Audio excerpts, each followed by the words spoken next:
আসসালামু আলাইকুম।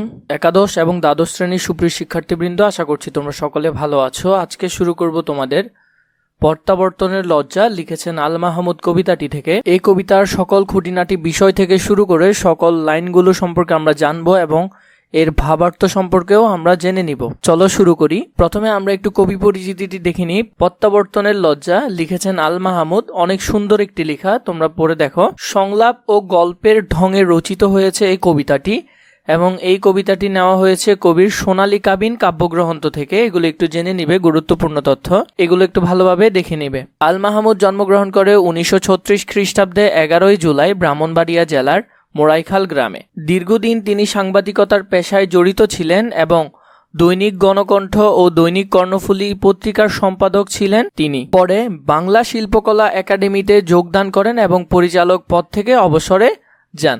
এই জগতে যন্ত্রণাদায়ক শহর জীবন নিয়ে নয়, তিনি শহর জীবন নিয়ে লিখেননি, তেমন লিখেছেন বেশি গ্রামীণ জীবন এবং স্নিগ্ধ শ্যামল প্রশান্ত গ্রামীণ জীবন নিয়ে। তার কবিতার মূল বৈশিষ্ট্য ছিল এগুলো: গ্রামীণ জীবন ও প্রকৃতির চিরায়ত রূপ কাব্যভাষা সংগঠনে শিল্পিত করে তোলেন কবি আল মাহমুদ। তার প্রকাশিত কাব্যগ্রন্থের মধ্যে রয়েছে লোকান্তর, কালের কলস, সোনালী কাবিন, মায়াবী পর্দা, দুলে ওঠা, অদৃষ্টবাদীদের রান্নাবান্না, বক্তিয়ারের গোড়া, আরব্য রাজনীর রাজহাঁস। শিশুতোষ কিছু কাব্যগ্রন্থ ছিল, সেগুলো হলো পাখির কাছে ফুলের কাছে, উপন্যাস ছিল ডাহুকি, কবি ও কোলাহল। এছাড়া এখানে আরো কিছু রয়েছে, আগুনের মেয়ে, এগুলো তোমরা একটু দেখে নিবে। ছোট গল্পের মধ্যে রয়েছে পানকড়ির রক্ত, সৌরভের কাছে পরাজিত, এরপরে হলো গন্ধবণিক, এগুলো তোমরা একটু দেখে নিবে ভালো করে। তিনি 2019 সালে 15 ফেব্রুয়ারি মৃত্যুবরণ করেন। শেষ ট্রেন ধরবো বলে একরকম ছুটতে ছুটতে স্টেশনে পৌঁছে দেখি, এটি হলো এই কবিতার প্রথম লাইন। এই কবিতায় চরণ সংখ্যা রয়েছে 35টি। সংলাপ ও গল্পের ঢঙে রচিত এই কবিতা। সোনালী কাবিন কাব্যগ্রন্থ থেকে নেওয়া হয়েছে এই কবিতাটি। 60টি চরিত্রের কথা এখানে বলা হয়েছে। চলো আমরা কবিতাটি একটু দেখে নিই। শেষ ট্রেন ধরবো বলে একরকম ছুটতে ছুটতে স্টেশনে পৌঁছে দেখি নীল বর্ণ আলোর সংকেত। এখানে নীল বর্ণ বলতে বোঝানো হয়েছে ট্রেন ছেড়ে দেওয়ার সংকেত। হতাশার মতন হঠাৎ দারুণ হুইসেল দিয়ে গাড়ি ছেড়ে দিয়েছে। এখানে প্রধানত বলা হয়েছে কবি অনেকের সাথে শহরে যেতে চেয়েছেন, কিন্তু তিনি স্টেশনে আসতে দেরি করে ফেলায় ট্রেন ছেড়ে দিয়েছে।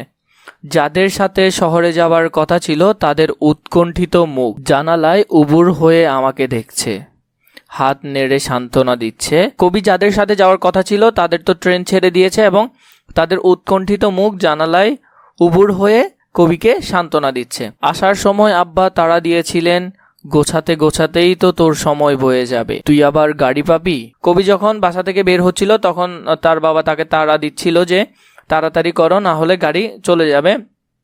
আম্মা বলেছিলেন, আজ রাত না হয় বই নিয়েই বসে থাক, কত রাত তো এমনই থাকিস। আমার ঘুম পেল, এক নিস্তব্ধ নিদ্রায় আমি নিহত হয়ে গেলাম। কবি বেশিরভাগ রাতে রাত জেগে বই নিয়ে বসে থাকে, তাই তার মা বলেছিল যে আজ রাতও না হয় বই নিয়ে বসে থাকবি। অথচ জাহানারা কোনোদিন ট্রেন ফেল করে না। এখানে তার ভাই বোনদের কথা বলা হয়েছে, তার মধ্যে একজন হলো জাহানারা। কবি তার ভাই বোনদের সম্পর্কে বলছেন, অথচ জাহানারা কোনোদিন ট্রেন ফেল করে না। ফরাদ আধ ঘন্টা আগে স্টেশনে পৌঁছে যায়। লাইলি মালপত্র তুলে দিয়ে আগেই চাকরকে টিকিট কিনতে পাঠায়। নাহার কোথাও যাওয়ার কথা থাকলে আনন্দে ভাত পর্যন্ত খেতে পারে না। আর আমি এদের ভাই। তাহলে এখানে যে ওর ভাই বোনদের কথা বলা হয়েছে, কার কি বৈশিষ্ট্য ছিল এগুলো ভালো করে দেখে নিবে, পরীক্ষা আসার সম্ভাবনা বেশি। জাহানারা ট্রেন ফেল করে না। ফরাদ আধ ঘন্টা আগে স্টেশনে পৌঁছায়। লাইলি মালপত্র তুলে নিয়ে আগেই চাকরকে টিকিট কিনতে পাঠায়। নাহার কোথাও যাওয়ার কথা শুনলে ভাত পর্যন্ত খায় না। 7 মাইল হেঁটে শেষ রাতে গাড়ি হারিয়ে এক অখ্যাত স্টেশনে কুয়াশায় কাঁপছি। কুয়াশার সাদা পর্দা দোলাতে দোলাতে আবার আমি ঘরে ফিরবো। এখানে দেখো কুয়াশাকে সাদা পর্দার সাথে কুয়াশার বৈশিষ্ট্য দিয়েছে সাদা পর্দা। সাদা বানানটি একটু দেখবে তোমরা ভালো করে। শিশির আমার পাজামা ভিজে যাবে, শিশিরে কবির পাজামা ভিজে যাবে। চোখের পাতায় শিশির বিন্দু জমতে জমতে নির্লজ্জের মতো হঠাৎ লাল সূর্য উঠে আসবে। সূর্যের রং এখানে লাল ধরা হয়েছে, এগুলো তোমরা ভালো করে দেখবে। পরাজিতের মতো আমার মুখের ওপর রোদ নামলে সামনে দেখব পরিচিত নদী, ছড়ানো ছিটানো ঘরবাড়ি গ্রাম, জলার দিকে বকের ঝাঁক উড়ে যাচ্ছে। তারপর দারুণ ভয়ের মতো ভেসে উঠবে আমাদের আটচালা কলার ছোট বাগান, দীর্ঘ পাতাগুলো না না করে কাঁপছে। বৈঠকখানা থেকে আব্বা এবার আমাকে দেখে নিয়ে মুখ নিচু করে পড়তে থাকবে, ফাবিআইয়ি আলাই রব্বিকুমা তুকাজ্জিবান।